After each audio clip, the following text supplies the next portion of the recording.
സഹോദരന്മാർ, അല്ലാഹു സുബ്ഹാനഹു വ തആല പരിശുദ്ധ ഖുർആനിലൂടെ നമ്മളോട് പറഞ്ഞു, യാ അയ്യുഹന്നാസ് അൻതുമുൽ ഫുഖറാഉ ഇലല്ലാഹ് വല്ലാഹു ഹുവൽ ഗനിയ്യ്. അല്ലയോ ജനങ്ങളെ, അൻതുമുൽ ഫുഖറാഉ ഇലല്ലാഹ്, നിങ്ങൾ എല്ലാവരും അല്ലാഹുവിലേക്ക് ആശ്രിതരാണ്. എല്ലാവരും ഫക്കീറന്മാരാണ്, എല്ലാവരും ദരിദ്രരാണ്. ആരിലേക്കാണ്? അല്ലാഹുവിലേക്ക്. അപ്പൊ അതില് ജനങ്ങളെ മൊത്തം വിളിച്ചു പറയുമ്പോൾ ഇവിടെ നമ്മുടെ കണ്ണിൽ കാണുന്ന കുബേരന്മാരും കുചേലന്മാരും, അതായത് പണക്കാരും ഉദ്യോഗസ്ഥന്മാരും കൂലിപ്പണിക്കാരും എല്ലാവരും പെട്ടു. എല്ലാവരും ഫക്കീറന്മാരാണെന്ന് പറഞ്ഞു. ആരിലേക്ക്? അല്ലാഹുവിലേക്ക്. അല്ലാഹുവിലേക്ക് ആശ്രിതരാണ്. വല്ലാഹു ഹുവൽ ഗനിയ്യ്, അല്ലാഹു മാത്രമാണ് ഗനിയ്യ്, ഐശ്വര്യവാൻ അല്ലാഹു മാത്രമാണ്. ഏതെല്ലാം കാര്യങ്ങളിലാണ് നമ്മൾ അല്ലാഹുവിലേക്ക് ആശ്രിതരായിട്ടുള്ളത്?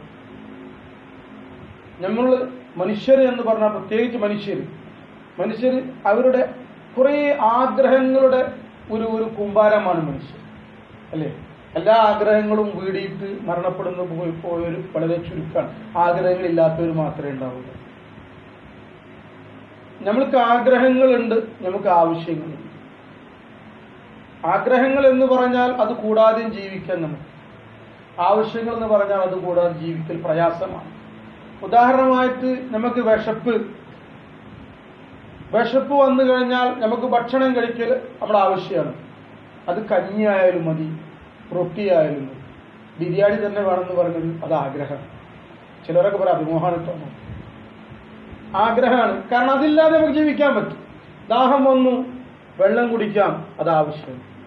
എന്നാൽ ജ്യൂസ് തന്നെ വേണമെന്ന് പറഞ്ഞാൽ കുഴപ്പമില്ല, അത് ആഗ്രഹമാണ്. ആഗ്രഹങ്ങൾ ആരാ നിറവേറ്റി തരുന്നത്? അതും അല്ലാഹു തന്നെയാണ് നമുക്ക് നിറവേറ്റത്, മനസ്സിലാക്കുക. അതുപോലെ തന്നെ നമുക്ക് ആവശ്യങ്ങളുണ്ട്, ഒഴിച്ചുകൂടാൻ പറ്റാത്ത ആവശ്യങ്ങൾ. ചില ആവശ്യങ്ങൾ മാറ്റിക്കഴിഞ്ഞ് നമ്മൾ തന്നെ ഉണ്ടാവില്ല. ഒന്ന് നമ്മുടെ ഉള്ളിലുള്ള ആവശ്യങ്ങളുണ്ട്, അൻഫുസി ആവശ്യങ്ങൾ. രണ്ട് നമ്മുടെ പുറമെ ആഫാഖിയായ ആവശ്യങ്ങൾ, പുറമെയുള്ള ആവശ്യങ്ങൾ. പുറമെയുള്ള ആവശ്യങ്ങൾ എന്തൊക്കെയാണ്? വസ്ത്രങ്ങൾ വേണം, നമുക്ക് ഭക്ഷണം വേണം, വെള്ളം വേണം, പാർപ്പിടം വേണം, വാഹനങ്ങൾ വേണം. ഇങ്ങനെയുള്ള കാര്യങ്ങളൊക്കെ നമ്മുടെ ആവശ്യങ്ങളാണ്, അല്ലെ? പാർപ്പിടങ്ങളിൽ മണിമാളിക വേണമെന്നുള്ളത് ചിലർക്ക് ആഗ്രഹവും ചിലർക്ക് ആവശ്യവും. ഉദാഹരണമായിട്ട് 7 ആൺമക്കളുള്ളൊരു ബാപ്പാക്ക് ചിലപ്പം അച്ചേറുള്ള വീട് തന്നെ വേണ്ടത്. കാരണം അത്ര 7 മക്കൾക്ക് ഇവിടെ കെട്ടിക്കൊണ്ടുവരാൻ അത് റൂമില്ല. അപ്പം ബാഹ്യമായിട്ട് പുറമേ ഒരു ബിൽഡിംഗ് കണ്ടിട്ട് ഒരു ഭയങ്കര ദൂരത്താണെന്ന് പറയാൻ പറ്റില്ല. ഒന്നും ബാഹ്യമായി പറയാൻ പറ്റില്ല, അല്ലെ? അങ്ങനെ തന്നെ. അപ്പൊ ചുരുക്കം പറഞ്ഞു കഴിഞ്ഞിട്ടുണ്ടെങ്കിൽ ഏതായാലും എല്ലാം അന്ന് വീട്ടിൽ തരും. ഈ ആവശ്യങ്ങളിൽ പുറമേ കാണുന്ന ഈ ആവശ്യങ്ങൾ, പല ആവശ്യങ്ങളും നമ്മുടെ ഉള്ളിലുള്ള ആവശ്യങ്ങളില്ലെങ്കിൽ ആ ആവശ്യത്തിന്റെ ആവശ്യം ഉണ്ടാവില്ല. ഏതാണ് നമ്മുടെ ഉള്ളിലുള്ള ആവശ്യം? ഒന്ന് നമ്മളുടെ ശ്വാസം, നമ്മുടെ ജീവൻ. നമുക്ക് ജീവൻ തന്നെ ഇല്ലെങ്കിൽ പിന്നെ ഇതിൻ്റെ ഒന്നും ആവശ്യം, അല്ലേ? നമ്മൾക്ക് അല്ലാഹു തആല ജീവൻ നൽകിക്കൊണ്ട് അനുഗ്രഹിക്കുന്നുണ്ട്. നമ്മൾ ശരിക്ക് ഇത് ഉറ്റാലോചിക്കണം. അത് ഏത് കുബേരനും കുചേലനും ഈ വിഷയത്തിൽ രാജാവും രാജകുമാരനും തോഴിമാരും പ്രജകളും എല്ലാവരും സമന്മാരാണ്. ആ വിഷയത്തിൽ അള്ളാഹുലേക്ക് ആശ്രിതരാണ്. അള്ളാഹുവാണ് എല്ലാവർക്കും യുഹ്യി വ യുമീത്, എല്ലാവരെയും ജീവിപ്പിക്കുന്നവൻ അള്ളാഹുവാണ്, മരിപ്പിക്കുന്നവനും അള്ളാഹുവാണ്.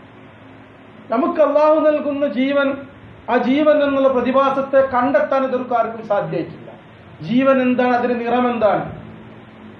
ജീവൻ ഉണ്ടാവുമ്പോൾ നമുക്ക് മനസ്സിലാവും ജീവനുണ്ട്. ജീവൻ പോയെങ്കിൽ അത് മനസ്സിലാവും. ജീവനെ കണ്ടിട്ടുണ്ടോ? അള്ളാഹു നൽകുന്ന അനുഗ്രഹങ്ങൾ അപാരമായ അനുഗ്രഹമാണ്. ഡോക്ടറുണ്ട് ഇവിടെ, അല്ലേ? അവർക്കറിയാം ജീവനെ സൃഷ്ടിക്കാൻ ആർക്കും പറ്റിയിട്ടില്ല. ജീവൻ വല്ലാത്തൊരു അനുഗ്രഹമാണ്, വല്ലാത്തൊരു പ്രതിഭാസമാണ്. സഹോദരന്മാരെ, അതാണ് അള്ളാഹു നമുക്ക് നൽകിക്കൊണ്ടിരിക്കുന്നത്. അള്ളാഹു നമുക്ക് നൽകുന്ന അനുഗ്രഹങ്ങൾ ഒരാൾക്കും നേരം നൽകാൻ പറ്റാത്ത അനുഗ്രഹങ്ങളാണ്, പല അനുഗ്രഹങ്ങൾ. അതുപോലെ തന്നെ കാഴ്ച ശക്തി കൊണ്ട്, അള്ളാഹു നൽകുന്ന കാഴ്ച ശക്തി കൊണ്ട് നമ്മൾ കാണുന്നുണ്ട്. കാഴ്ചയെ ആരെങ്കിലും കണ്ടിട്ടുണ്ടോ? എന്താണ് ഈ കാഴ്ച? ഇത്ര വലിയ അനുഗ്രഹമാണ്. ആർക്കെങ്കിലും അതിനെ സൃഷ്ടിക്കാൻ പറ്റിയിട്ടുണ്ടോ?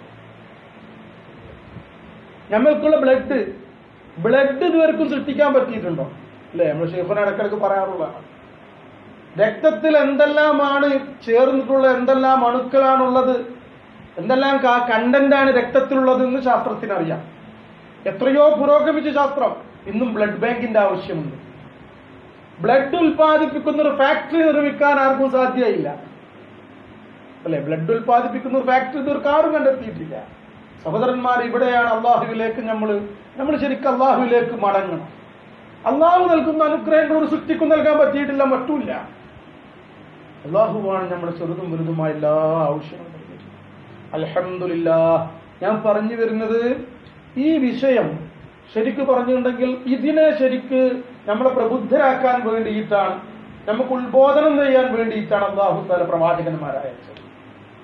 ഈ കാര്യങ്ങൾ നമ്മൾക്ക് പഠിപ്പിച്ചു തരാൻ വേണ്ടിയിട്ടാണ്, നമ്മളിൽ നമ്മളെ റബ്ബിനെ കാണിച്ചു തരാൻ വേണ്ടിയിട്ടാണ്. മറ്റൊരു ഭാഷയിൽ പറഞ്ഞിട്ടുണ്ട്, നമ്മൾ ഓരോരുത്തരും അള്ളാഹിനെ പൂർണ്ണമായി ആശ്രയിക്കുമ്പോൾ ഒരു വിധത്തിലും നമ്മൾക്ക് അഹങ്കരിക്കാൻ ആർക്കും മാർഗമില്ല.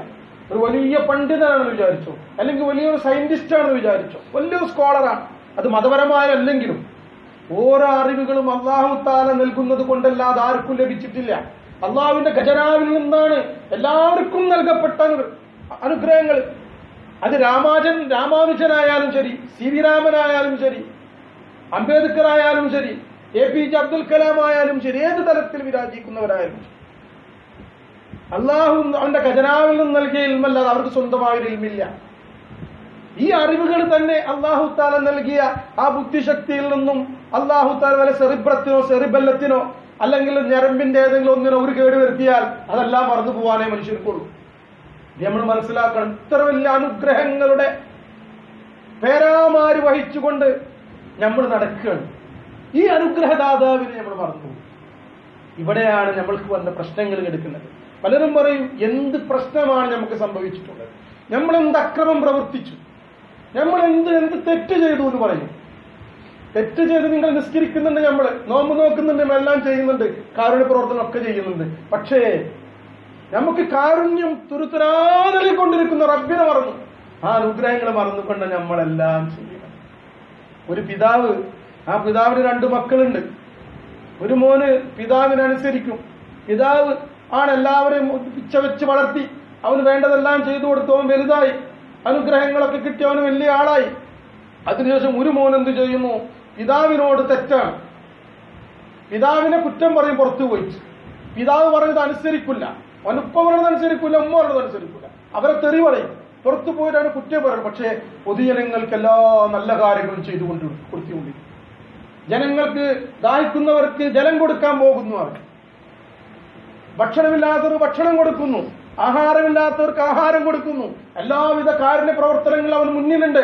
പക്ഷെ സ്വന്തം പിതാവിനെ അവൻ ഒരു കാരണവും കൂടാതെ പിതാവിനെ ധിക്കരിച്ച് നടക്കുന്ന ഒരു മകൻ. ആളുകൾ വന്നുകൊണ്ട് പിതാവിന്റെ മുന്നിൽ വന്ന് പറയാൻ, നിങ്ങളെ മകൻ വല്ലാത്ത അനുഗ്രഹം ചെയ്യുന്ന ആളാണ്, നിങ്ങൾ അവനെ പറ്റി എന്താ അഭിപ്രായം?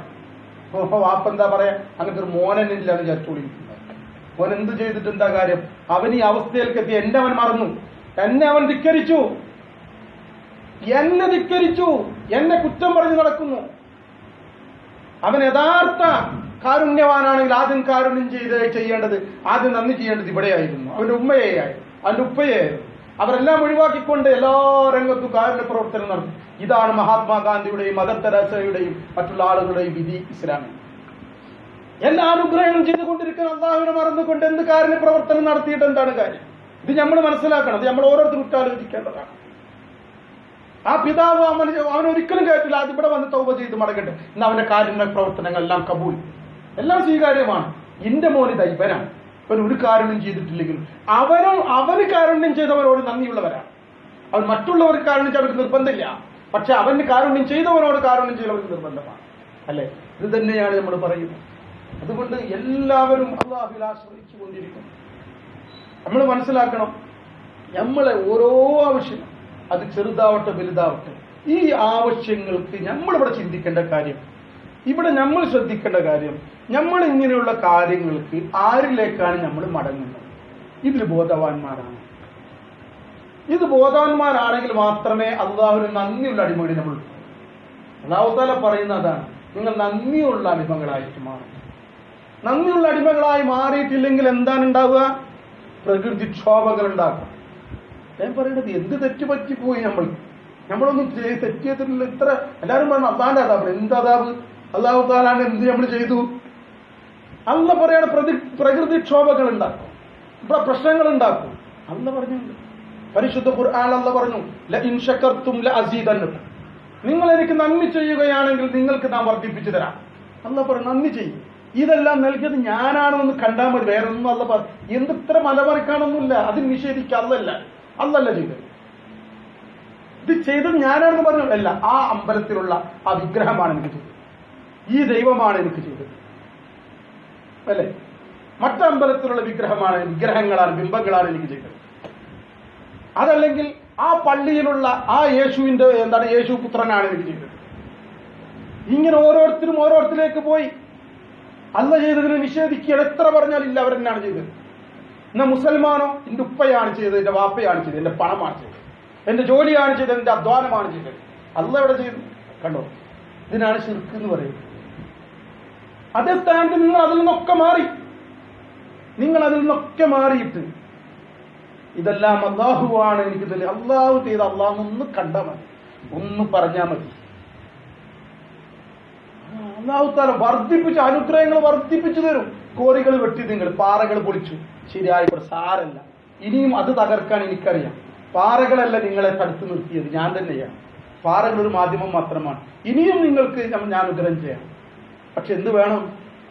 ഞാനാണ് ഇലാഹി എന്ന് പറയുന്നത്, ഞാനാണ് റബ്ബ് എന്ന് പറയുന്നത്. മുസൽമാനായാലും പള്ളിയിൽ നിങ്ങൾ ഇബാദത്ത് ചെയ്യുന്നുണ്ട്, നിങ്ങൾ നോമ്പ് നോൽക്കുന്നുണ്ട്, നിങ്ങൾ സക്കാത്ത് കൊടുക്കുന്നുണ്ട്, നിങ്ങളെല്ലാം ചെയ്യുന്നു. പക്ഷേ നിങ്ങൾ പരിപാലിക്കുന്നവൻ ഞാനാണ് എന്ന് നിങ്ങൾ മനസ്സിലാക്കും. നിങ്ങൾ പരിപാലിക്കുന്ന നിങ്ങളുടെ പണമാണ്, നിങ്ങളുടെ സമ്പത്താണ്. നിങ്ങൾ സമ്പത്തിനെ പൂജിച്ചിരിക്കാൻ, സമ്പത്തിന് വേണ്ടി നിസ്കാരം ഖളാ ആക്കും, സമ്പത്തിന് വേണ്ടി പല ഇസ്ലാമിന്റെ ഇബാദത്തുകളെ നിങ്ങൾ തിരസ്കരിച്ചു കൊണ്ടുപോകും. ഇവിടെയാണ് പ്രശ്നം കിടക്കുന്നത്. യഥാർത്ഥ വിശ്വാസം അള്ളാഹുവിനെ റബ്ബായിട്ട് വിശ്വസിക്കാൻ തയ്യാറല്ല, അള്ളാഹുവിനെ മഅബൂദായിട്ട് വിശ്വസിക്കാൻ തയ്യാറാണ്. Come to the point. മഅബൂദ്, ആരാധ്യൻ, അള്ളാഹു ആരാധ്യനെ ഞങ്ങൾ വിശ്വസിച്ചിരിക്കുന്നു. അള്ളാഹുവിന് മാത്രം പോരാ. കാരണം നിങ്ങൾ ഖബറിൽ ചെന്നാൽ അടുത്ത ചോദ്യം മൻ മഅബൂദുക എന്നല്ല, നിങ്ങൾ ആരാധ്യനാര് എന്നല്ല ഖബറിൽ ചോദിക്കുന്നത്. ഖബറിൽ ചോദിക്കും മൻ റബ്ബുക എന്ന ചോദ്യം ഔട്ടാക്കി തന്നു. കാരണം അതിന് പഠിക്കാൻ കുറേയുണ്ട്. ഇതിന് പരിപാലകൻ ആരാണെന്ന ചോദിക്കുന്നത്. എന്തുകൊണ്ട് നിങ്ങൾ അള്ളാഹുവിനെ ആരാധിക്കുന്നു? അത് നിങ്ങൾ പഠിക്കും. നിങ്ങളെ റബ്ബ് അവനാണ്, നിങ്ങളെ പരിപാലിക്കുന്നവൻ അവനാണ്, നിങ്ങളെ പോറ്റി വളർത്തുവൻ അവനാണ്. പക്ഷെ നമ്മൾ ചെറുപ്പം മുതൽ അനുഭവങ്ങൾ മാറിപ്പോയി. ചെറിയ കുട്ടിയാകുമ്പോൾ തന്നെ എല്ലാം ഉമ്മയിൽ നിന്ന് ആദ്യം അമ്മിഞ്ഞപ്പാൽ ഉമ്മയിൽ നിന്ന് കിട്ടി. കരയുമ്പത്തി ഉമ്മ പാല് കൊടുത്ത്, കുറച്ച് കഴിഞ്ഞിട്ടുണ്ടെങ്കിൽ മിഠായി കൊടുത്തു, ഇക്കാക്ക മിഠായി കൊണ്ടുവന്നു. പിന്നെ എനിക്ക് മനസ്സിലായി പണം കൊടുത്താലേ മിഠായി ഇട്ടുള്ളൂ. പിന്നെ പൈസക്കായി കാശുണ്ടാ, അതുണ്ടാ, ഇതിന്റെ കുട്ടികൾ ഇങ്ങനെ ആൾക്കാർ കൊടുക്കും. അപ്പൊ കാശോണ്ട കാര്യം ഇരുന്ന് മനസ്സിലായി. പിന്നെ കുറച്ച് കഴിഞ്ഞാൽ മനസ്സിലായി കാശ് കൊടുന്ന് കിട്ടും, ജോലി കൊണ്ടാണ് കാര്യം കിട്ടുന്നത് മനസ്സിലായി. പിന്നെ ജോലിക്ക് ഞാൻ ഇങ്ങനെ പോവാണ്. അപ്പൊ റബ്ബുകളായിട്ട് ഇവരെയൊക്കെ മനസ്സിൽ വെച്ചു. കാബത്തിന്റെ അകത്തളത്തിൽ 33 കോടി ബിംബങ്ങളെ ആ മുശ്രിക്കുകളെ വെച്ച് ആരാധിക്കുമ്പോൾ ഇന്ന് 3000 കോടി ബിംബങ്ങളെ നമ്മുടെ ഹൃദയത്തിൽ വെച്ച് അല്ലാഹുവിനാണ്.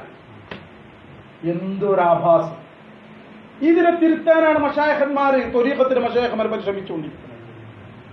പുറമേയുള്ള തൗഹീദല്ല, ഉള്ളിൽ നീ തൗഹീദിലാവും, നീ തന്നെ തൗഹീദുകാരനാവും. നിന്റെ മനസ്സിൽ നിന്ന് ഈ ബിംബങ്ങളെല്ലാം എടുത്തു മാറ്റി. ഉപ്പ എന്ന ബിംബം, വാപ്പ ഉമ്മ എന്ന ബിംബം, ജോലി എന്ന ബിംബം, പണം എന്ന ബിംബം, ഇതൊക്കെ എടുത്തു മാറ്റി. ഉപ്പയെ ഉപ്പയായി കാണും, ഉമ്മയെ ഉമ്മയായി കാണും, പണത്തെ പണമായി കാണും. ഭാര്യയെ നീ എന്ത് ചെയ്തോള്? അടുത്തിരുത്തിക്കോളി. മകനെ എന്ത് ചെയ്തോളി? കുട്ടിയെ നീ മടിയിലിരുത്തിക്കോളി. പണത്തെ പോക്കറ്റിൽ വെച്ചോളി. പക്ഷെ ഹൃദയത്തിൽ അല്ലാഹുവിനെ വെക്കുക. ഇതെല്ലാം മാധ്യമങ്ങൾ മാത്രമാണ്. ഇതിലൂടെ എല്ലാം നിങ്ങളുടെ കാര്യകർത്താവ് അല്ലാഹു മാത്രമാണ് എന്ന് മനസ്സിലാക്കുക. അല്ലാഹുവാണ് എന്റെ കാര്യകർത്താവ്, അല്ലാഹുവാണ് എന്റെ പരിപാലകൻ. ഇതിലേക്കാണ് പരിശുദ്ധ ഖുർആനും അവന്റെ അല്ലാഹുവിന്റെ അമ്പിയാക്കളും എല്ലാം ജനങ്ങളെ ക്ഷണിച്ചുകൊണ്ടിരിക്കുന്നത്. ഇതൊന്നും ഉപയോഗിക്കണ്ട എന്നല്ല പറയുന്നത്, ഇതെല്ലാം ഉപയോഗിക്കേണ്ടത് തന്നെയാണ്. കാരണം പരീക്ഷണമാണിത്. ഇതൊക്കെ തന്നെ അള്ളാഹ് തന്നിട്ടുള്ളത്. ഇതിലൂടെ തന്റെ റബ്ബിനെ അനുഭവിച്ചറിയുന്ന ഒരു അവസ്ഥയിലേക്ക് നമ്മൾ വന്നാൽ നമ്മുടെ തൗഹീദ് ശരിയായി. അപ്പോൾ നമുക്ക് ഈമാൻ വർദ്ധിച്ചു. അള്ളാഹുവിനോടാണ് കോണ്ടാക്ട് ചെയ്യണം. അപ്പൊ അള്ളാഹിനോടുള്ള ഈമാന വർദ്ധിക്കണം. മറ്റതല്ല. മറ്റത് ദുനിയാവ് കൂടുന്തോറും ഇതിന്റെ ഇബാദത്ത് കുറഞ്ഞു വരും. ഇബാദത്തിന് സമയം കിട്ടാതാവുകയും. കാരണം എന്താ? ഇതാണ് സാധനം, ഇതാണ് നമ്മുടെ കാര്യകർത്താവ്. നിന്റെ കാര്യകർത്താവ് പണമായിരുന്നു, അതുകൊണ്ട് തന്നെ അത് വർദ്ധിച്ചപ്പോൾ നിനക്ക് ഇബാദത്ത് സമയം കിട്ടാതായി. എന്നാൽ നിന്റെ കാര്യകർത്താവ് അള്ളാഹുവാണ് എന്ന് നീ വിശ്വസിച്ചു കഴിഞ്ഞാൽ നിന്റെ ഈ ദുനിയാവ് നിന്നെ ചതിക്കില്ല. അള്ളാഹുവിനെ ദുനിയാവ് കൂടുന്നവർ ഇത് തന്നവനിലേക്ക് കൂടുതൽ എടുക്കും. അങ്ങനെ ഉണ്ടാകും. നമ്മൾ ശേഖന്മാർ നല്ലൊരു ഉദാഹരണം പറയാറുണ്ട്. ഒരു വലിയൊരു പ്രമാണിയെ മുന്നേ ഉള്ള ഒരു ഗവർണറുടെ ഒരു ചരിത്രം പറയാറുണ്ട്. അദ്ദേഹത്തിന് കുറെ കാലത്തിന് ശേഷം അദ്ദേഹത്തിന് ഒരു മകനുണ്ടായി. ആ മകനോട് ഭയങ്കര ഇഷ്ടമാണ് ഇദ്ദേഹത്തിന്, ഭയങ്കര ഇഷ്ടം. മകൻ എന്താ പറയണത് വാങ്ങിച്ചു. ആ മകൻ ഓരോ ടൈമിൽ ഓരോ കളിക്കോപ്പുകൾ ഇങ്ങനെ പറയും. അവസാനം മകനോടുള്ള ഇഷ്ടം കൊണ്ട് മകൻ എന്നിലേക്ക് കൂടുതൽ അടുക്കട്ടെ എന്ന് ആഗ്രഹിച്ചു, കൂടുതൽ എന്റെ മകൻ സ്നേഹിക്കട്ടെ എന്ന് ആഗ്രഹിച്ചു. മകന്റെ ഇഷ്ടത്തിനൊത്ത എല്ലാ കളിക്കോപ്പുകളും കൂടിയിട്ട് അദ്ദേഹം മകന് വാങ്ങിച്ചു കൊടുത്തു. ഒരു റൂമിൽ എല്ലാ കളിക്കോപ്പുകളും. എന്നിട്ട് അതിന് ഒരു വാച്ച്മാനെ നിർത്തുന്നത് പോലെ അതിനൊരു കീപ്പറെ അവിടെ എന്ത് ചെയ്തു, ആ റൂം കീപ്പർ അവിടെ നിയമിച്ചു, പണം കൊടുത്തിട്ട്. ഈ മകനോടുള്ള ഇഷ്ടം കൊണ്ട് എന്റെ മോനെ എന്താ പറയണേ അത് എടുത്തു കൊടുക്കണം. അങ്ങനെ ഈ റൂമിൽ എപ്പോ എല്ലാ കളിക്കോപ്പും ഉണ്ട്. ഓരോ ദിവസം ഓടി വരും, ഇന്നത് വേണം. അപ്പൊ എന്താ പറയാ, റൂം കീപ്പർ ശരി എടുത്തു. അപ്പൊ ഇവർക്ക് മനസ്സിലായി റൂം കീപ്പർ ഞാൻ പറഞ്ഞ അനുസരിക്കുന്നുണ്ട്. ഓനിങ്ങനെ കളി കൂടുന്തോറും ഉപ്പയിൽ നിന്ന് അകലാൻ തുടങ്ങി. പിന്നെ ഉപ്പനോട് ചോദിക്കാതെ നേരെ വന്ന് ചോദിച്ചിട്ട് വാങ്ങലൊക്കെ തുടങ്ങി. കുറച്ച് കഴിഞ്ഞപ്പോൾ ഉപ്പനോട് ചില ദിവസങ്ങളിൽ ഉപ്പയോട് ബന്ധപ്പെടാത്ത ദിവസം. അപ്പോ ഉപ്പ ചിന്തിക്കുകയാണ്, എന്താ അവനെന്ത് വരാത്ത, ഞാൻ ഇതൊക്കെ അവർക്ക് സമ്മാനിച്ചത് എന്നിലേക്ക് അടുക്കാനായിരുന്നു. പക്ഷെ ഈ കളിക്കോപ്പുകളിൽ നിന്ന് അവനെ എന്നെ തൊട്ടകറ്റി. അപ്പൊ ഉപ്പാക്ക് കാര്യം മനസ്സിലായി. ഇനി മകനെ അടുപ്പിക്കണം, എന്താ ചെയ്യുക, അതാ പറക്കൽ അല്ലെന്താ ചെയ്യും. അതായത് ആ റൂം കീപ്പറെ വിളിച്ചു, ഇനി മകൻ വന്ന കൊടുക്കരുത്, ഒന്ന് കൊടുക്കും. ഓടി വന്ന് സാധാരണത്തെ പോലെ വൈകുന്നേരം വന്നുകൊണ്ട് കളിക്കോപ്പ് ചോദിച്ചു, തരില്ല. തരാനാ പറഞ്ഞ് തരില്ല. തന്നിട്ടില്ലെങ്കിൽ ഉപ്പയോട് പറയും, പോയി പറഞ്ഞേക്കും, അതെന്നെ ആവശ്യം. ഉപ്പനോട് പറയും, അല്ലാ അല്ലാ അല്ലാ എന്ന് പറഞ്ഞ പോലെ പറയും. ഉപ്പൻ്റെ അടുത്ത് പോ. അങ്ങനെ ഇവൻ ഉപ്പൻ്റെ അടുത്ത് പോയി.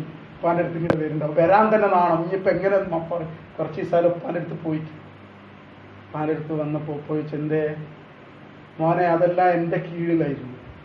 ആ റൂം കീപ്പർ നീ പറയുമ്പോഴത്തിന് ഇങ്ങനെ എടുത്തെറുമ്പോൾ നീ മനസ്സിലായി നിന്റെ കൽപ്പനയ്ക്ക് വഴിപ്പെട്ട് ചെയ്യുന്ന ആളാണെന്ന് നീ മനസ്സിലാക്കി തെറ്റിദ്ധരിച്ചു പോയി. അല്ല, അതെല്ലാം എൻ്റെ കൊടിക്കീഴിലാണ്, എൻ്റെ കുടക്കീഴിലാണ്. എൻ്റെ കൽപ്പനക്കനുസരിച്ച് റൂം കീപ്പർ ചെയ്യുള്ളൂ. ഞാനാ വേണ്ടെന്ന് പറഞ്ഞു. എന്താ ഉപ്പ അങ്ങനെ പറഞ്ഞു? എന്നോട് സ്നേഹമില്ല മോനെ, നിന്നോടുള്ള സ്നേഹം കൊണ്ട് ഇതെല്ലാം തന്നത്. പക്ഷെ നിനക്ക് നിന്നോടുള്ള സ്നേഹം കൊണ്ടാണ് ഇതെല്ലാം തന്നതെങ്കിലും ആ വസ്തു തന്നെയാണ് എന്നെ തൊടിനകറ്റി. നീ എന്തുകൊണ്ട് എൻ്റെ അടുത്ത് കയറി? മാപ്പ് ചോദിച്ചു, തെറ്റുപറ്റിപ്പോയി, നന്ദികേടായിപ്പോയി. ഇനി ഉപ്പാനെ വിട്ടുകൊണ്ട് ഞാൻ പോവില്ല. ഇനി ആ കളിക്കോപ്പുകളില്ലെങ്കിലും എനിക്ക് ഇതെല്ലാമുള്ള ഉപ്പ ഉണ്ടായി. അപ്പോഴാണ് അവർക്ക് മനസ്സിലായി ഇതെല്ലാം ഉപ്പാന്റെ നിയന്ത്രണത്തിലായിരുന്നു. ഈ ഒരു ഉപ്പുണ്ടായിട്ടാണ് ഈ കളിക്കോപ്പിന്റെ പിന്നാലെ പോയത്. അപ്പോൾ ഉപ്പ പറഞ്ഞു, ശരി നീ കളിച്ചോളി, എന്നെ ഒന്ന് ഇടയ്ക്കിടയ്ക്ക് ഒരു 5 നേരം വരണുണ്ട്. രാവിലെ വരണം, ദുഹറിന് ശേഷം ഒന്ന് വരണം, അസറിന് വരണം, മഗ്‌രിബിന് വരണം, ഇശാക്ക് 5 നേരം വന്നാൽ മതി അല്ലേ? മകൻ കൂടുതൽ ഉപ്പയുടെ കാര്യങ്ങൾ കൂടുതൽ ഉമ്മയിൽ നിന്ന് അറിഞ്ഞ സന്ദർഭത്തിൽ മകൻ പിന്നെ 5 നേരമൊക്കെ ഒഴിവാക്കി. ഇടയ്ക്കിടയ്ക്ക് ഉപ്പ അപ്പുറം നിന്നിട്ട് ഉപ്പയൊന്ന് നോക്കും. ഉപ്പാക്ക് സന്തോഷമായി. അതായത് ആരിഫീങ്ങളുടെ അവസ്ഥ. ഞാൻ ഉദാഹരണം പറയാണ്. ഇതേപോലെയാണ് ഈ നിയമത്തുകളെല്ലാം നമ്മുടെ കേരള ജനതയിലേക്ക് അല്ലാഹു തആല നൽകിയപ്പോൾ ദ ഗോഡ്സ് കൺട്രി അല്ലേ, ദൈവത്തിന്റെ നാട് എന്നൊക്കെ പറഞ്ഞ് നമ്മൾ അഹങ്കരിച്ചു. പക്ഷെ ഇതെല്ലാം നൽകി അള്ളാഹുവിനെ നമ്മൾ മറന്നു. അങ്ങനെ അള്ളാഹുവിലേക്ക് അടുക്കാനാണ് അല്ലാഹു തആല അനുഗ്രഹങ്ങൾ നൽകിയത്. അങ്ങനെ നമ്മൾ അള്ളാഹുവിലേക്ക് അകന്നപ്പോൾ അല്ലാഹു തആല പിടിച്ചു വന്നത് എന്തായി? അപ്പൊ എല്ലാവരും പഠിച്ചവനെ അങ്ങനെ ആയവർക്ക് അല്ലാഹു തആല മാപ്പ് കൊടുക്കും, തൗബ ചെയ്ത് കൊടുക്കും. അള്ളാഹു വീണ്ടും കൊടുക്കാൻ അനുഗ്രഹം. ഇല്ലാതെ നിക്കരിച്ച് ഒരു പൊക്കോ ജിന്റെ കൊട്ടാരത്തിന് പുറത്ത് എന്ന് പറഞ്ഞതുപോലെ ആവേണ്ടി അല്ലാഹു തആല കാത്ത് രക്ഷിക്കട്ടെ. അല്ലാഹു പറഞ്ഞു, ശക്കർത്തും ലഅസീദന്നകും, തീർച്ചയായും നിങ്ങൾ നന്ദി ചെയ്യുന്നവരാണെങ്കിൽ തീർച്ചയായും ഞാൻ നിങ്ങൾക്ക് വർദ്ധിപ്പിച്ചു തരും. അള്ളാഹ് സത്യം പറയും. അള്ളാഹ് വാക്കില്ലെങ്കിൽ ഒരു ധൈര്യമായിട്ട് നിങ്ങൾ അള്ളാഹ്ക്ക് ശുക്ർ ചെയ്തു. നിങ്ങൾക്ക് എന്തെങ്കിലും ഒരു കാര്യം, നിങ്ങൾക്ക് ഒരു 10 രൂപ കിട്ടി, ശമ്പളമായിട്ട് ഒരു 1000 കിട്ടിയ അള്ളാഹ് അൽഹംദുലില്ലാഹ് 1000 തന്നു, പക്ഷേ ഇജ്ജനക്ക് തന്നത് ശുക്ർ ചെയ്തു. അനക്ക് കുറച്ച് കഴിയുമ്പോൾ അത് 2000 ആക്കി അള്ളാഹ് മാറ്റി തരും. നിങ്ങൾ അത് ചെയ്യണില്ല. എന്താ അതിന് പകരം അള്ളാഹിലേക്ക് ഉച്ചാണ് പകരം മറ്റാരെടുത്താ പോണേ. ആർക്ക്? പ്രിൻസിപ്പൾ എടുത്ത് പോയി, അല്ലെങ്കിൽ മറ്റാ ഇയാളെടുത്ത് ഓഫീസർ എടുത്ത് പോയി. പിന്നെ നമുക്കിത് ശരിയാവില്ല, 1000 കൊണ്ടൊന്നും നടക്കൂല, നമ്മൾ കുടുംബം കഴിയണില്ല, 2000 കൂട്ടി തരണം, നിങ്ങൾ വിചാരിച്ചാൽ നടക്കും. അപ്പോൾ പറഞ്ഞ് നമ്മൾ വിചാരിച്ച കാര്യമില്ല, കമ്മിറ്റിക്കാരോട് പോയി പറയണം. അപ്പോൾ അവർ വിചാരിച്ചാൽ നടക്കും. സഹോദരന്മാരെ, അസ്ബാബുകളൊക്കെ ഉപയോഗിച്ചു. പക്ഷെ നിങ്ങൾ ആദ്യം പറയേണ്ടിയിരുന്നത് ഇതെല്ലാം നിയന്ത്രിക്കുന്ന റബ്ബിനോടായിരുന്നു. നിങ്ങൾ പറയേണ്ടതുണ്ടായിരുന്നില്ല. ശുക്ർ ചെയ്തുകൊണ്ടിട്ട് അങ്ങനെ കയറി പരീക്ഷിച്ചു നോക്കും. വെറുതെ പറയണല്ല. അനുഭവങ്ങൾ സാക്ഷി, അനുഭവങ്ങളെ കൊണ്ടാണ് പറയുന്നത്. പരീക്ഷിച്ചത് നിങ്ങൾ ശുക്രയിനില്ല, അതൊക്കെ ശുക്ര അൽഹംദുലില്ലാഹ് എന്ന് പറയാം. അങ്ങനല്ല. അള്ളാഹിനോട് പറയും, പഠിച്ചോനെ നീ ഈ പ്രാവശ്യം ഇത്രയധികം ശമ്പളം എനിക്ക് തന്നു, അൽഹംദുലില്ലാഹ് ഇത്ര രൂപ, അങ്ങനെ തന്നെ പറയണം. 1500 അല്ലെങ്കിൽ 15,000 രൂപ എനിക്ക് തന്നു, അൽഹംദുലില്ലാഹ്. അതുകൊണ്ട് പല കാര്യങ്ങളും അള്ളാഹു നീ എനിക്ക് ചെയ്യാൻ പറ്റും, അൽഹംദുലില്ലാഹ്. നിന്നെ മാത്താ പല തന്നെയാണ് റബ്ബേ, ഇതിന് ബറക്കത്ത് ചെയ്യണം റബ്ബേ, നിന്നെ മാത്താ പല. അങ്ങനെ പലർ പറഞ്ഞു അള്ളാഹു താല അതിനെന്തെങ്കിലും മാർഗം ഉണ്ടാക്കി വർദ്ധിപ്പിച്ചോളൂ. എന്നാൽ ഇങ്ങനെ നന്ദി ചെയ്തില്ലെങ്കിലോ അടുത്ത ആയത്ത് ഖുർആൻ പറയാണ്, വലഇൻ കഫർതും ഇന്ന അദാബി ലശദീദ്. നിങ്ങളെങ്ങാനും നന്ദി കെട്ടവരായാൽ, വലഇൻ കഫർതും നിങ്ങൾ നിഷേധികളായാൽ, നിങ്ങൾ നന്ദി കെട്ടവരായാൽ, ഇന്ന അദാബി ലശദീദ് എന്റെ അദാബ് വളരെ കഠിനമായതാണ് അല്ലാഹ് പറയാണ്. അത് നമ്മൾ കണ്ടത്, ആ കഠിനത നമ്മൾ കണ്ടില്ലേ? എത്ര കഠിനതയുണ്ട്, എത്ര കാഠിന്യമുണ്ട്. അല്ലാഹു കാത്തുരക്ഷിക്കട്ടെ, ഇനി അങ്ങനെയൊന്നും വരാതിരിക്കട്ടെ. അല്ലാഹ് പറഞ്ഞതേ ഇവിടെ വന്നിട്ടുള്ളൂ, ഇന്ന അദാബി ലശദീദ്. തീർച്ചയായിട്ടും എന്റെ അദാബ്, എന്റെ ശിക്ഷ വളരെ കഠിനമായതാണ്. പക്ഷേ സന്ദർഭോചിതമായി പറഞ്ഞെന്ന് മാത്രം. നമ്മളിവിടെ ചെയ്യേണ്ട കാര്യം, നമ്മൾ അല്ലാഹുവിലേക്ക് രുചിയാണ്. നമ്മളിവിടെ ശിർക്ക് ചെയ്യരുത്. ഇത് മറഞ്ഞ ശിർക്കാണ്. ഈ മറഞ്ഞ ശിർക്കിൽ നിന്ന് നമ്മൾ മാറി നിൽക്കുക. ഒരു സൃഷ്ടിക്കും നമുക്ക് സ്വയമായിട്ട് നമുക്ക് ഉപകാരം ചെയ്യാൻ സാധ്യമല്ല. ഇനി വല്ല ഉപദ്രവം ചെയ്യാൻ പറ്റില്ല, അള്ളാഹുവിന്റെ തീരുമാനമല്ല. അവർക്ക് നമ്മളൊരു രോമം തൊടാൻ പറ്റില്ല. മോഡി ആയാലും വേണ്ടില്ല, അമിത്ഷാ ആയാലും വേണ്ടില്ല, അതിന്റെ അപ്പുറമുള്ളവരായാലും വേണ്ടില്ല. ഒരു മുഅ്മിനിന് രോമം തൊടാൻ പറ്റൂല. അള്ളാഹ് ഉദ്ദേശിച്ചാൽ, അള്ളാഹ് ഉദ്ദേശിച്ചിട്ടുണ്ടെങ്കിൽ ഖുബൂൽ, അള്ളാഹ് ഉദ്ദേശിച്ചിട്ടുണ്ടെങ്കിൽ നമ്മൾ ധൈര്യമായിട്ട് സന്തോഷത്തോടുകൂടി ഷഹാദത്ത് വരിക്കും. നമുക്കതിന്റെ പേടിയൊന്നുമില്ല. അള്ളാഹു താല ഉദ്ദേശിച്ചെങ്കിൽ അൽഹംദുലില്ലാഹ്. അള്ളാഹ് ഉദ്ദേശിച്ചിട്ടില്ലെങ്കിൽ എങ്ങനെ, എന്തിനാണ് അവരെ പേടിച്ച് നടക്കുന്നത്? ഈ നക്കികളെ പേടിച്ചെന്തിനാണ് നടക്കുന്നത്? അവരെന്ത് ചെയ്യാൻ പറ്റും? അവർക്ക് നമ്മൾ ഒന്നും ചെയ്യാൻ പറ്റില്ല. ഖുർആൻ സാക്ഷി, നമ്മളെ റസൂൽ സാക്ഷി. എന്താ നമുക്ക് പറ്റിയത്? നമ്മൾ ഇതൊക്കെ ഒഴിവാക്കി, നമ്മൾ വിശ്വാസം ശരിയായി വന്നില്ല. നമ്മൾ അള്ളാഹു പറഞ്ഞതിൽ ശരിക്കും വിശ്വസിച്ചില്ല. അള്ളാഹുവിന്റെ റസൂൽ സല്ലല്ലാഹു അലൈഹി വസല്ലം തങ്ങളുടെ അടുക്കൽ ഒരിക്കലും ഒരു സഹാബി വന്നു.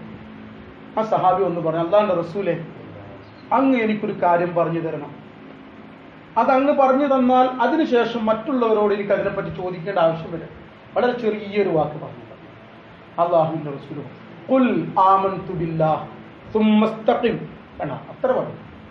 ഖുൽ, നീ പറയുക, ആമൻതു ബില്ലാഹ്, ഞാൻ അല്ലാഹുവിനെ കൊണ്ട് വിശ്വസിച്ചു. സുമ്മ ഇസ്തഖിം, പിന്നീട് അതിൽ ഉറച്ചു. സുബ്ഹാനല്ലാഹ്, എന്തൊരു വാക്കാണ് മുത്തുനബി പറഞ്ഞത്. ഉറച്ചു നിൽക്കാൻ പറഞ്ഞു. വലിയ വിഷയമാണ് ഉറച്ചു നിൽക്കുന്ന. ഓരോ കാര്യങ്ങൾ വരുമ്പോ അപ്പൊ കുഞ്ഞാത്തിക്കാരനോട് ചോദിക്കുക, കുഞ്ഞാട്ടിക്കാരനോട് ചോദിക്കുക. ലാ ഇലാഹ ഇല്ലല്ലാഹ് എന്ന് പറഞ്ഞ വെറും ദിക്റല്ലാന്നുള്ളതല്ല. ഒരു ആവശ്യം വന്നു, പണത്തിൽ തന്നെ നമ്മൾ കാശില്ല, വളരെ കാശിൽ വളരെ അത്യാവശ്യം വന്നു, ഉടനെ മനസ്സിൽ കുഞ്ഞാട്ടിക്ക അല്ലെങ്കിൽ മറ്റാള് കണ്ട് വന്നു, അല്ലെ ബെൻസിനാസർ ഉടനെ ചോദിച്ചോ, അല്ലെ മറ്റാള് ചോദിച്ചോക്കാം. അപ്പീലാ കൊണ്ട് പറ്റണം. ലാ ഇലാഹ, അവനല്ല എന്റെ ഇലാഹ്, അവനക്ക് എന്റെ ആവശ്യം വിട്ടാൻ പറ്റില്ല. ഇല്ലല്ലാഹ് അല്ലാഹു അക്ബർ. പഠിച്ചോ, തെറ്റുപറ്റുമോ, സിറ്റിയിലേക്ക് എന്റെ മനസ്സ് പോയി പഠിച്ചോനെ, ഞാൻ അതിൽ നിന്ന് തൗബ ചെയ്ത് മടങ്ങും. നിന്നിലേക്ക് ഇതാ എന്റെ ആവശ്യം വന്നു, നീയാണ് എന്റെ സഹായി, നീ എനിക്ക് നൽകണമേ. പഴത്തൊക്കെ ചോദിക്കാൻ പറ്റുമോ? 5 കാശ് വേണമെങ്കിൽ ചോദിച്ചു. ഒരു ഉപ്പിന്റെ കല്ല് വേണമെങ്കിൽ അള്ളാഹുവിനോട് ചോദിച്ചു. ചെറുപ്പിന്റെ വാര് പൊട്ടിയാൽ നീ അള്ളാഹുവിനോട് ചോദിച്ചു. അങ്ങനെ വേണ്ടത്. എന്നിട്ട് നീ എന്റെ മനസ്സിൽ തോന്നുകയാണ്, അപ്പുറത്തെ അബൂബക്കറാക്കാനോട് ചോദിക്കുക. അള്ളാഹിന്റെ ഭാഗത്ത് നിന്ന് വന്ന തോന്നിക്കലാണ്, അതുകൊണ്ട് ചോദിച്ചു. എന്നിട്ട് അവിടെ നിന്ന് കിട്ടുമ്പോൾ എന്റെ റബ്ബാണ് ഇതിൽ കൂടി തന്നെന്ന് മനസ്സിലാക്കി. അപ്പോൾ പോക്കരാക്കാനുള്ള സുജൂദ് ചെയ്യല് അല്ലേ? നമ്മൾ ശരിക്കും ഈ തൗഹീദ് മുഴുകാണെങ്കിൽ നമ്മുടെ പല പ്രശ്നങ്ങളും പരിഹാരമായി. സൃഷ്ടികളോടുള്ള ദേഷ്യം പോയി. ഒരാള് നമ്മൾ വിചാരിച്ചതാണ്ട് അയാൾ തന്നില്ല, അയാളോട് ഭയങ്കര ഓനെ ചോദിച്ചപ്പോഴേ തന്നില്ല. എന്തുകൊണ്ട് അയാളോട് ദേഷ്യം വന്നത്? അയാൾ നമ്മൾ ഇലാഹാക്കി മനസ്സിലാക്കി, അയാൾ തരുന്നവനായി മനസ്സിലാക്കി. ഓനല്ല തരുന്നവന്. അല്ലാഹ് പറഞ്ഞു, ഞാനാടെ തരുന്നവന്. അല്ലാഹുമ്മ ലാ മാനിഅ ലിമാ അഅ്തൈത, അല്ലാഹു നീ തരുന്നതിനെ വിലങ്ങുന്നവനില്ല. വലാ മുഅ്തിയ ലിമാ മനഅ്ത, നീ തടഞ്ഞതിനെ തരുന്നവനുമില്ല. വലാ റദ്ദ ലിമാ ഖളൈത, നീ വിധിച്ചതിനെ റദ്ദ് ചെയ്യുന്നവനില്ല. അങ്ങനത്തെ ഒരു പടച്ച തമ്പുരാൻ, ഉടയ തമ്പുരാൻ ഉണ്ടായി. നമ്മളൊക്കെ പിന്നെ എന്തിനാണ് വിഷമിച്ച് നടക്കുന്നത്? സന്തോഷിക്കുന്ന മുഖത്തോടു കൂടി നടക്കണ്ടേ? അങ്ങനത്തെ റബ്ബുള്ളവനാണ് ഞാൻ. സഹാബാക്കൾ നടന്നതുപോലെ ഈമാൻ നമുക്ക് വേണം. പിന്നീട് നീ ഉറച്ചു നിൽക്കാതിരിക്കണം. ഇന്റെ റബ്ബുണ്ട് എനിക്ക്. എന്തുകൊണ്ട് ഉറച്ചു നിൽക്കാൻ പറ്റുന്നില്ല? ഈമാനിന്റെ കുറവാണ്. അത് വളർത്തിയെടുക്കണം. നമ്മൾ വിചാരിക്കലാണ്, അത് നമ്മൾ ചെയ്യലാണ്. ചിന്തിച്ചു നോക്കി. ഈ പറഞ്ഞതിൽ അള്ളാഹ് പറഞ്ഞതാണോ തെറ്റ്, നമ്മൾ മനസ്സിലാക്കിയതാണോ തെറ്റ്? ചിന്തിച്ചു നോക്കി. സൃഷ്ടികൾ എത്ര സൃഷ്ടികൾ നമ്മളെ വഞ്ചിച്ചു പോയി. അല്ലാഹു തആല അല്ലാതെ നമ്മൾ ആരാണ് നമ്മളെ രക്ഷപ്പെടുത്തുന്നത്? നമ്മൾ ചിന്തിച്ചു നോക്കും. നമ്മുടെ ജീവിതത്തിൽ എത്രയോ അനുഭവങ്ങൾ ചിന്തിച്ച് നമുക്ക് മനസ്സിലാക്കാൻ സാധിക്കും. നമ്മൾ കണ്ണടഞ്ഞു പോയതാണ്. അല്ലാഹുവാണ് നമ്മുടെ റബ്ബ്, അല്ലേ? അങ്ങനെ ഓരോ ഘട്ടങ്ങൾ, ഓരോ കാര്യങ്ങൾ നമുക്ക് വരുന്ന സന്ദർഭത്തിൽ ആ സന്ദർഭത്തിൽ അവിടെ അള്ളാഹുവിനെ മനസ്സിലാക്കണം. ഇതിലൂടെ എന്റെ കാര്യകർത്താവ്, എന്റെ കാര്യങ്ങൾ നിറവേറ്റി തരുന്നവൻ അള്ളാഹുവാണ്. ഖുർആൻ അങ്ങനെ പറഞ്ഞിട്ട് ഖുർആൻ പറയും, ഇന്ന വലിയ്യ അല്ലാഹുല്ലദീ നസ്സലൽ കിതാബ ഹുവ യതവല്ല സ്വാലിഹീൻ. ഇന്ന വലിയ്യ അല്ലാഹ്, തീർച്ചയായും എന്റെ കാര്യകർത്താവ് അള്ളാഹുവാണ്. അല്ലദീ യതവല്ല സ്വാലിഹീൻ, അവൻ സ്വാലിഹീങ്ങളായ ആളുകളെ സഹായിക്കുന്നവനാണ്. അവരുടെ കാര്യങ്ങളൊക്കെ നോക്കി നടത്തുന്നവനാണ്. അങ്ങനത്തെ ഒരു അള്ളാഹ് നമുക്കുണ്ടായിട്ട് നമ്മൾ എന്തിന് ബേജാറാണ്? എന്ത് കാര്യമാവട്ടെ, ചെറുതാവട്ടോ, എത്ര ചെറുതാണ് വിഷമം, എന്തെങ്കിലും വരുമ്പോൾ ടെൻഷനാണ്. എന്തിനു നമ്മൾ വിശ്വാസ ടെൻഷനാവാൻ പാടില്ല. ചെറിയൊരു കുടുംബത്തിൽ പ്രശ്നമാണ്, അല്ലെങ്കിൽ വേറെ എന്തെങ്കിലും പ്രശ്നമാണ്, അല്ലെങ്കിൽ ഭാര്യയ്ക്ക് ഭർത്താവിൽ നിന്നൊരു പ്രശ്നമാണ്, അല്ലെങ്കിൽ ഭർത്താവിന് ഭാര്യയിൽ നിന്നൊരു പ്രശ്നമാണ്, അല്ലെങ്കിൽ മകൻക്ക് ഉപ്പായിൽ നിന്നൊരു പ്രശ്നമാണ്, ഉപ്പാക്ക് മകനിൽ നിന്നൊരു പ്രശ്നമാണ്, അല്ലെങ്കിൽ അയൽവാസിയിൽ നിന്നൊരു പ്രശ്നമാണ്, അല്ലെങ്കിൽ സഹപാഠിയിൽ നിന്നൊരു പ്രശ്നമാണ്, അല്ലെങ്കിൽ ജോലി സ്ഥലത്ത് നിന്നൊരു പ്രശ്നമാണ്. എവിടുന്ന് പ്രശ്നം വന്നാലും നമ്മൾ ആദ്യം ചിന്തിക്കേണ്ടത് ഈ പ്രശ്നത്തിനെ പരിഹരിക്കാൻ കഴിവുള്ളവനാണോ എൻ്റെ റബ്ബ്, എൻ്റെ അല്ലാഹ്? അതാദ്യം ചിന്തിക്കുക. അങ്ങനെ വിശ്വാസങ്ങൾ ഉണ്ടോ? ഉണ്ട് എങ്കിൽ ഇന്നെന്തിനാ വ്യാകുലപ്പെടേണ്ട ആവശ്യം? ഇന്റെ അല്ലാഹ്. അപ്പൊ ഉടനെ അള്ളാഹുവിലേക്ക് കുറിച്ച് രണ്ടരക്കാൽ സുന്നത്ത് നിസ്കരിക്കുക, അള്ളാഹിനോട് ദുആ ചെയ്യും. അതല്ലെങ്കിൽ അപ്പം തന്നെ അള്ളാഹുവിനെ പഠിച്ചോൻ എൻ്റെ കാര്യം തന്നെ പച്ച മലയാളത്തിൽ എന്നാണ് പറയുന്നത്, പഠിച്ചോൻ എൻ്റെ കാര്യം തന്നെ ഏൽപ്പിച്ചോട്ടെ, ഇതിന് പരിഹാരം ഉണ്ടാക്കുന്നു. നല്ല ക്ഷമയുണ്ടാവണം, ക്ഷമിച്ച് സഹിച്ചിരിക്കണം. നമുക്ക് ആ സഹനയില്ല, ക്ഷമയില്ല. അതപ്പോ ദേഷ്യം പിടിച്ച്, അല്ലേ? ഭാര്യ എന്തെങ്കിലും പറയുമ്പോൾ ഭർത്താവ് ദേഷ്യം പിടിച്ച്, ഭർത്താവ് എന്തെങ്കിലും പറയുമ്പോൾ ഭാര്യക്ക് സഹിക്കാൻ പറ്റില്ല, ആകെ പ്രശ്നമാവാണ്, ആകെ ഡിപ്രഷനാവാണ്, ആകെ പൊട്ടിത്തെറിക്കുകയാണ്. വാപ്പ എന്തെങ്കിലും പറയുമ്പോൾ മോൻ പൊട്ടിത്തെറിക്കാണ്, മോൻ എന്തെങ്കിലും പറയുമ്പോൾ ഉമ്മ പൊട്ടിത്തെറിക്കാണ്. എന്ത് സംഭവം? ഇതെല്ലാം അള്ളാന്റെ ഭാഗത്ത് നന്മയും തിന്മയുമായുള്ള കാര്യങ്ങൾ അള്ളാഹുവിന് മുൻകൂട്ടിയുള്ള തീരുമാനപ്രകാരമാണ് എന്നുള്ള ഈമാൻ കാര്യത്തിൽ 6ാമത്തെ കാര്യം മറന്നുപോയി. മറക്കും, കാരണം അത് ജീവിതത്തിൽ പകർത്തേണ്ടതായിരുന്നു. അള്ളാഹുവിന്റെ പരിപാലകനായി അനുഭവിക്കുന്നവർക്ക് മാത്രമേ ഓരോ സമയാസമയം അതിനെത്തിക്കാൻ പറ്റുള്ളൂ. ആ ക്ഷമ അപ്പോഴേ കിട്ടുള്ളൂ. അപ്പൊ നോക്കി നിങ്ങൾ പറയും നമ്മുടെ കുടുംബത്തിൽ തല്ലുണ്ടാവോ? ഇനി ഒരാളാകെ കോപിച്ചിട്ട് ഉപ്പിങ്ങനെ വരാണ്, അല്ലെങ്കിൽ ഭർത്താവ് ഇങ്ങനെ വരാണ്, അല്ലെങ്കിൽ ഭാര്യ ഇങ്ങനെ വരാണ്. ആ ടൈമിൽ ഇവൻ എന്താ മനസ്സിലാക്കുക? ഇവരിലൂടെ അള്ളാഹിന്റെ പരീക്ഷണമാണ് വരുന്നത്. അള്ളാഹുവെ, ഇത് എന്നെ നീ രക്ഷപ്പെടുത്തണേ. അള്ളാഹുവിലേക്ക് ക്ഷമിച്ചു, സഹിച്ചു. നല്ല ക്ഷമ വേണം, നല്ല സഹനം വേണം. അപ്പൊ അള്ളാഹു തീർച്ച, അത് 100% തീർച്ചയാണ്. കാരണം അള്ളാഹ് വാക്ക് പാലിക്കുന്നവരാണ്. വിശ്വാസികളെ സഹായിക്കാൻ നമ്മുടെ ബാധ്യതയാണ്. പക്ഷെ നമ്മുടെ സ്ഥാനത്ത് മാറി എന്ത് ചെയ്യും? മോനെ ഇവിടെ നിൽക്കടാന്ന് പറഞ്ഞിങ്ങാണ്ട് ഇതെടുങ്ങാണ്ട് ഒഴിക്കുമ്പോൾ മോൻ അപ്പുറത്ത് പോകും. പിന്നെ വെള്ളം എന്താ തല വീഴും.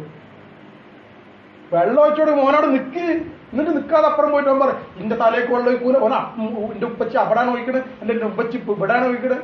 അത് പറഞ്ഞിട്ട് കാര്യണ്ടാ എന്ന് പറഞ്ഞതുപോലെ നമ്മൾ നിൽക്കേണ്ടടുത്ത് നിൽക്ക്. നമ്മൾ അള്ളാഹുവിന്റെ ഒരു അടിമയായി നിൽക്ക്. ഒരു കാര്യം അള്ളാഹു തവക്കുൽ ചെയ്താൽ പിന്നെ എന്ത് പതറാതെ? എന്തിനാണ് നീ പതറുന്നത്? ഞാൻ തവക്കുൽ ചെയ്തവൻ കഴിവുള്ളവനാണോ? ഇതൊക്കെ ഈ ടൈമിൽ ചിന്ത വരണം കേട്ടോ. അതാണ് പറയുന്നത്. ഖുർആൻ പറയുന്നത് നിങ്ങൾ ചിന്തിക്കുക. നിങ്ങൾ ചിന്തിക്കാത്തത് പറ്റില്ല. കാരണം ആ സമയത്ത് ചിന്ത വരണം. ഞാൻ തവക്കുൽ ചെയ്തവൻ കഴിവുള്ളവനാണോ? അവൻ കരീമാണോ റഹീമാണോ? ഉള്ളവനാണോ? ഇല്ലാത്തൊരു റബ്ബിനാണോ നമ്മൾ തവക്കുൽ ചെയ്യുന്നത്? നമ്മൾ വിശ്വാസം ചെയ്യാൻ നമ്മൾ ചിന്തിച്ചു കൊടുക്കണം. ഉള്ളവനായ അള്ളാഹുക്കാണ് തവക്കുൽ ചെയ്തത്. കേൾക്കുന്നവനായ അള്ളാഹുവിനെയാണോ ഞാൻ തവക്കുൽ ചെയ്തത്? എന്റെ കാര്യം പറഞ്ഞതെല്ലാം കേൾക്കുന്ന അള്ളാഹുവിനെയാണോ? എന്റെ കാര്യങ്ങൾ അറിയുന്ന അള്ളാഹുവിനെയാണോ? എന്നെ നോക്കിക്കൊണ്ടിരിക്കുന്ന അള്ളാഹുവിനെയാണോ? എന്നെക്കാൾ കൂടുതൽ എന്റെ കൂടെ ഉള്ളവനാണോ? ഇതൊക്കെ നമ്മൾ വിശ്വസിച്ച് ശരിയാണോ? അത് സത്യമാണ് എങ്കിൽ പിന്നെ എന്തിന് പതറണം? നിങ്ങൾ അങ്ങനെ ഈ പറഞ്ഞതുപോലെ ഈ ക്ലാസ് വീണ്ടും വീണ്ടും നിങ്ങൾ കേൾക്കണം. ഈ പറഞ്ഞതുപോലെ നിങ്ങൾ ജീവിതം പ്രാവർത്തികമാക്കി നോക്ക്. നിങ്ങൾക്ക് അള്ളാഹുവിലുള്ള വിശ്വാസം വർദ്ധിക്കും. നിങ്ങൾക്ക് അള്ളാഹു പ്രത്യേകമായ സഹായം കൊണ്ട് സഹായിക്കണം. നിങ്ങൾക്ക് അനുഭവിക്കാൻ സാധിക്കും. നിങ്ങൾ ഏത് പ്രശ്നത്തിന് പരിഹാരമുണ്ട്? അല്ലെങ്കിൽ നിങ്ങൾ എന്നോട് പറയും ഇല്ല അള്ളാഹിന് തിന്റെ പ്രശ്നത്തിന് പരിഹാരമില്ല പറയും. അങ്ങനെയുണ്ടോ? പിന്നെ എന്തുകൊണ്ട് നമുക്ക് പരിഹാരം ഉണ്ടാവണില്ല? പരിഹാരം ഉണ്ടാവുന്നത് എന്തുകൊണ്ടാണ്? അള്ളാഹുവിൽ വിശ്വാസം ശരിയായില്ല. അതാണ് പറഞ്ഞത്. ആമൻതു ബില്ലാഹ് എന്ന് പറയുന്നുണ്ട് എല്ലാവരും. റസൂലുള്ള പറഞ്ഞ ആമൻതു ബില്ലാഹ് എന്ന് പറയാൻ പറഞ്ഞിട്ട് അവിടെ ബാക്കി വെച്ചില്ല റസൂലുള്ള. ആമൻതു ബില്ലാഹ് എല്ലാവരും പറഞ്ഞിട്ടുണ്ട്, ആമൻതു ഞങ്ങൾ അള്ളാഹു വിശ്വസിച്ചു. പക്ഷെ റസൂലുള്ള പറഞ്ഞ 2ാമത്തെ വാക്ക്, അതിനാണ് തുരീഖത്തി എന്നുള്ള പേരിൽ അറിയപ്പെടുന്നത്. അതാവണം നമ്മൾ. എന്താ 2ാമത്? തുമ്മസ്തഖിം, പിന്നീട് അതിന് ഉറച്ചു നിൽക്കുക, പിന്നെ പതറാൻ പാടില്ല. എല്ലാ കാര്യത്തിലും തന്റെ റബ്ബിനെ ഏൽപ്പിച്ചുകൊണ്ട് സമാധാനിക്കുന്ന ഒരവസ്ഥ, അള്ളാഹിനെ കൊണ്ട് സന്തോഷിക്കുന്ന ഒരവസ്ഥ അത് നമ്മൾ ഉണ്ടാക്കിയെടുക്കണം.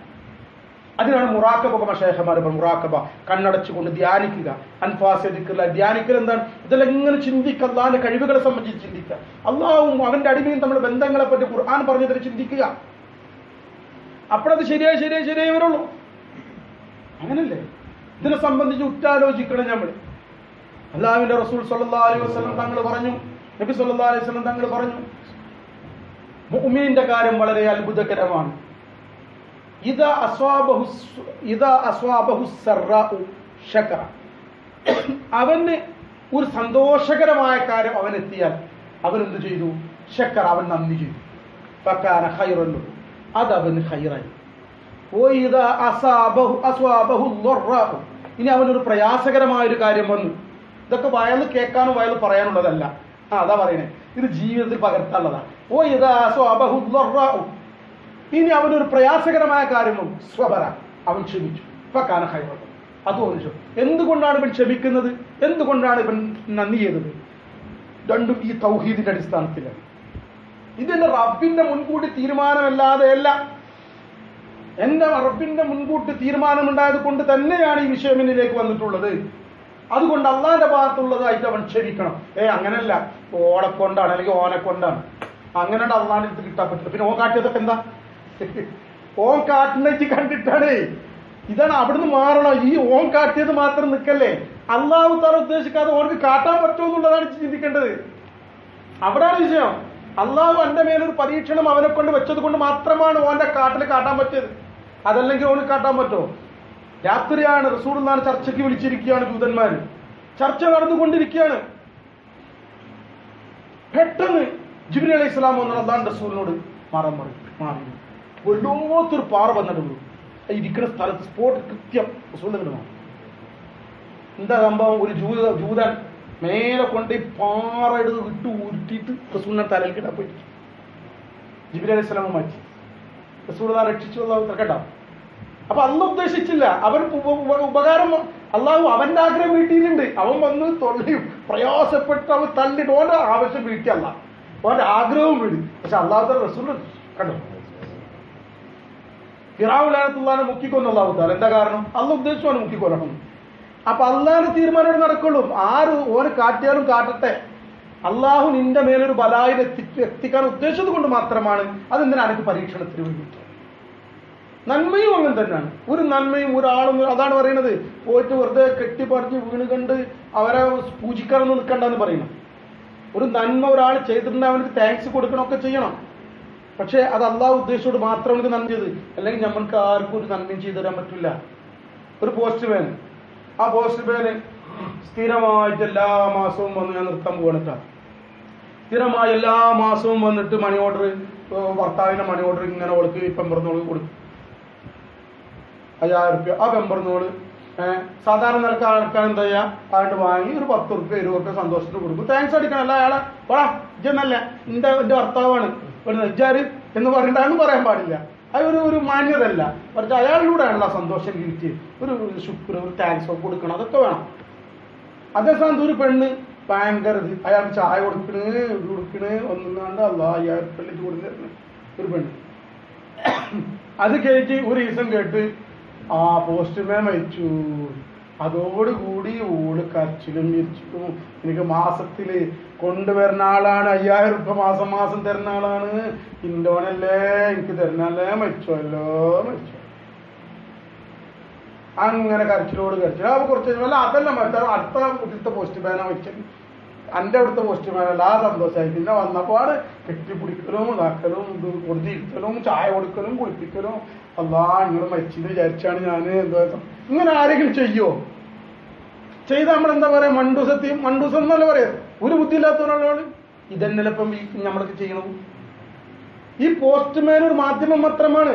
പോസ്റ്റ്മാൻ നിർബന്ധമാണ് ആ ഭർത്താവ് അയച്ചത് തന്നോളണം. ഇനി അത് തന്നിട്ടില്ലെങ്കിൽ മാസത്തിൽ കംപ്ലൈന്റ് ചെയ്ത് ഓന്റെ ജോലിയായിട്ട് പോകും, ഗവൺമെന്റ് വേറെ ആളെ വെക്കും. പോസ്റ്റ്മാൻ എപ്പോഴും ഉണ്ടാവില്ല. പോസ്റ്റ്മാൻ മാറും, ഗവൺമെന്റ് ആ സാധനം എത്തിച്ചുകൊണ്ടേയിരിക്കും. പോസ്റ്റ്മാൻ ജോലിക്കാരൻ മാത്രമാണ്, അവന് സന്തോഷം എന്ത് കൊടുക്കാം.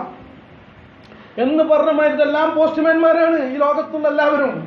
അള്ളാഹുവിന്റെ കൽപ്പനകൾ അവർ നടപ്പിലാക്കൽ അവർക്ക് നിർബന്ധം. അവരെ പോസ്റ്റ്മാനെ പിടിച്ച് ആദരിച്ചതുപോലെയാണ് നമ്മൾ എന്ത് ചെയ്യണത്? ഈ സൃഷ്ടികൾ ഇവരാണിന്റെ കാര്യം നിറവേറ്റിട്ട് ഇവരാരാധിക്കണവർ.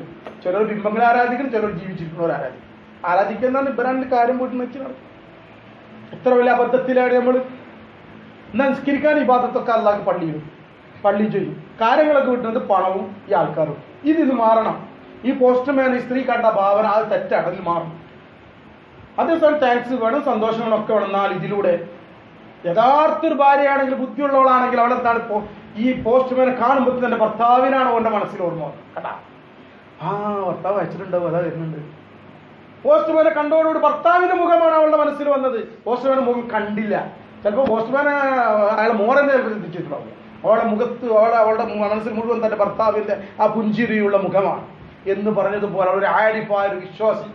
അവൻ സൃഷ്ടികളിൽ നിന്ന് എന്ത് കിട്ടുമ്പോൾ തന്റെ സൃഷ്ടാവായ അള്ളാഹുവിനാണ് അവൻ ഓർക്കുക. അള്ളാഹിനെ മറക്കുന്ന പരിപാടി അവർക്ക് ഉണ്ടാവില്ല. എല്ലാം അള്ളാഹിനെ ഓർക്കുന്നതായി മാറും. ഇന്ന് സൃഷ്ടികൾക്ക് ഈ കാര്യങ്ങളൊക്കെ കിട്ടുമ്പോൾ അള്ളാഹിനെ മറന്ന് അതിന് പിന്നാലെ കൂടാണ്. ഞാൻ പറഞ്ഞു വന്നത് ഇന്നത്തെ പ്രധാന വിഷയം തന്നെ അതാണ്. സൃഷ്ടികൾ നമ്മൾ കിട്ടുന്ന ഉപകാരങ്ങൾ അതിന്റെ പിന്നിൽ പോയിട്ട് അള്ളാഹിനെ മറക്കരുത്. മറിച്ച് നമ്മൾ കിട്ടുന്ന ഉപകാരങ്ങളിലെല്ലാം അള്ളാഹുവിനെ കാണുന്ന ഒരാളായി മാറിയാൽ എത്ര സൃഷ്ടികൾ ആയിരക്കണക്കിന് ആളുകളുമായി അവൾ ബന്ധപ്പെട്ടാലും അത്രക്കും കൂടുതൽ അള്ളാഹിനെ ഓർക്കുന്നവരായി മാറുന്നത്. നേരത്തെ ഞാൻ പറഞ്ഞതാണ്. അതിനാദ്യം ഈ ഈമാൻ ഉണ്ടാവണം. അപ്പൊ അതിനെന്താ വേണ്ടത്? സഹോദരന്മാരെ, ഓരോ നിമിഷത്തിലും എന്റെ ചെറുതും വലുതും ആവശ്യങ്ങൾ എന്നിട്ട് പിന്നെ അള്ളാഹു മാത്രമാണെന്നുള്ള ഉറപ്പിക്കാൻ ഒന്ന്. രണ്ടാമത്തത്, നമ്മൾക്ക് ഓരോന്ന് കിട്ടുമ്പോൾ ഇതിന്റെ റബ്ബ് തന്നതാണ്, ഇതിന്റെ അള്ളാഹു ഉദ്ദേശിച്ച ഇവർക്ക് തരാൻ പറ്റും. ഈ ബോധം കൊണ്ടുവരണപ്പെട്ട ഇതൊരു പരിശീലനമാണ്. കാരണം നമ്മൾ കാലങ്ങളായിട്ട്, ഞാൻ നേരത്തെ പറഞ്ഞ ചെറുപ്പം മുതലേ ഇങ്ങനെ ശീലിച്ചുകൊണ്ട് ഈ അനുഭവം മാറണമെങ്കിൽ കുറെ ചിന്തിക്കേണ്ടി വരും. ഉടനെ ലാ ഇലാഹ ഇല്ലല്ലാഹ്, ഒരാളൊരു കാര്യം ചെയ്യുമ്പോൾ ലാ ഇലാഹ, ഇവനല്ല നാവുകൊണ്ട് പറയുന്നത് വേണ്ടട്ടോ. ആൾക്കാർ ഇവരിക്കത് ബട്ട ചെയ്തത് നമ്മുടെ മനസ്സിൽ ഇവനല്ല ഇതിന്റെ ആവശ്യം. മലയാളത്തിൽ ചെയ്തത് ഇവൻ്റെ ആവശ്യം, ഇതിലൂടെ ഇതിന്റെ ആവശ്യം. അപ്പൊ അള്ളാഹു അൽഹംദുലില്ലാഹ്, അവനോട് താങ്ക്സ്, ജസാക്കല്ലാഹ്, നല്ല സന്തോഷമായിട്ടാന്നൊക്കെ പറയണം.